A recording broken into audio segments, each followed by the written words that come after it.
Hi, my name is Kwana Tucker. In today's presentation, I will be discussing the virtual workplace. As you know, in today's society, we communicate through technology. We connect through the computer, we connect through tablets, iPhones, cell phones, smartphones, the whole nine. So in today's society, we have to have those technology tools to communicate throughout the world. In a virtual workplace, there is no physical location.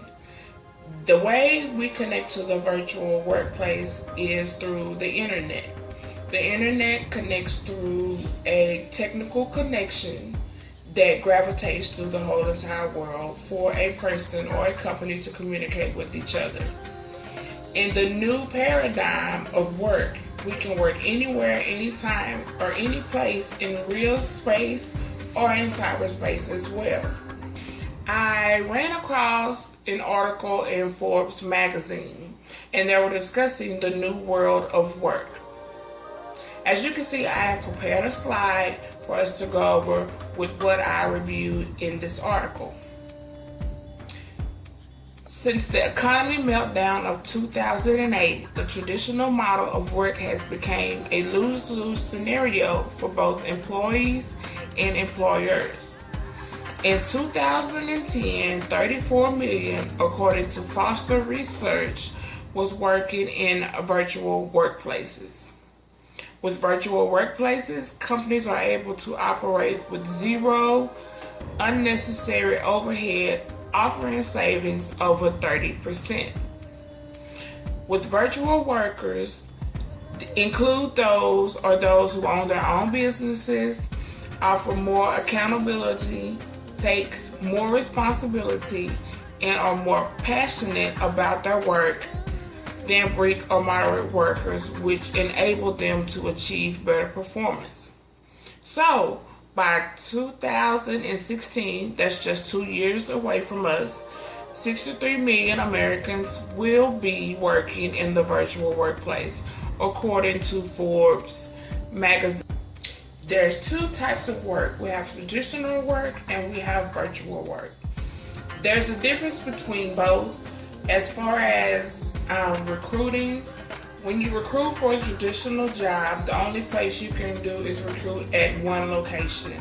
When you do a virtual workplace, you can recruit anywhere over the world, any location. It doesn't matter if it's in Africa or the United States to support our projects. In traditional workspaces, we communicate face to face and we can brainstorm. But as far as working with a virtual workplace, we communicate through telephones, email, video chat, IMs, blogs, and social networking to communicate with our co-workers and employers and employees. Traditional work, we have fixed hours versus a virtual workplace. The hours are very flexible. You can depend on where you are. You can work when you want to and how you want to. Also, at a traditional workplace, we have a limited space, a limited place to work. As far as a virtual workplace, you can perform online from any location across the world. Those are some differences between traditional and virtual workplaces across the world. There are several types of virtual workplaces. I would like to ask, is there anyone in the audience that can give me one type of a virtual workplace? As you can see, I have provided a slide with 3 of the types of virtual workplaces. The first one is telecommuting, the practice of working in an off-site location using communication technologies. The next one is going to be telecenters. Telecenters support the telecommuting and providing work equipment that is accessible in homes or on the road, availability to the employees. The next one is the virtual teams. This is the most common. Several employees that work closely but are not in the same physical location, they can be classified as a virtual teams. In virtual teams, you can communicate through Skype. You can communicate through feed conferences, live conferences as well. So, as we can see, these are types of virtual workplaces. There are 5 different steps to create a virtual workplace. The first step is going to be determine the specific needs of your organization. Step 2 will be to go online and to identify the best practice to manage a virtual workplace. Step 3 is evaluate the core technologies best suited to enable your employees to remain productive. Step 4 is set policies and guidelines for the virtual workplace. Step 5 is set benchmarks and measurements to have more effectiveness in your virtual workplace. Those are just some things to get you started with setting up a virtual workplace. Setting up your virtual workplace, you're going to use virtual private networking. On this slide I have put together, you will see the virtual networking setup. So on this setup, you see the internet is in the middle, and the internet goes all over. It goes to home, businesses, from computers, to person, to the main center, and also to the split off branches. So this is what you will need to use, or we use, to create our virtual workplaces. In any business, you'll notice that we're going to have benefits, and we're also going to have drawbacks of a company or how we run a company, vice versa.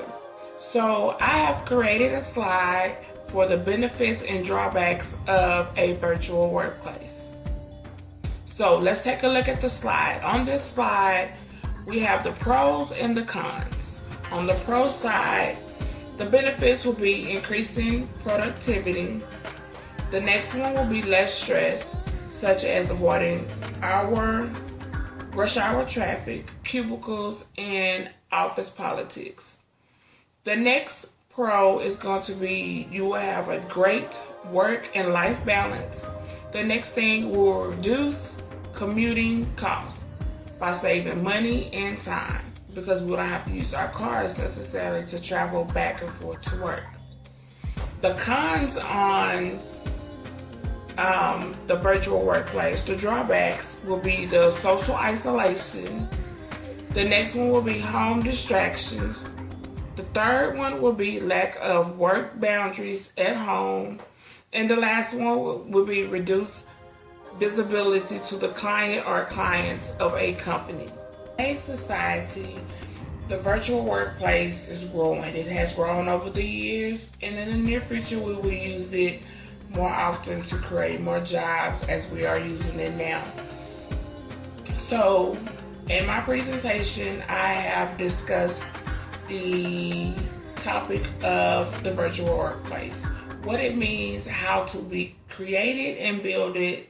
Also, I have went over the drawbacks and the benefits of having a virtual workplace. In conclusion to my presentation, a virtual workplace takes advantage of communication technology to allow workers to do their job wherever, whenever, what place makes the most sensible for them. So my question to you is, are you ready for that? That's the question. Or were you ready and capable of working in a virtual workplace? My name is Kawana Tucker. Thank you for stopping by.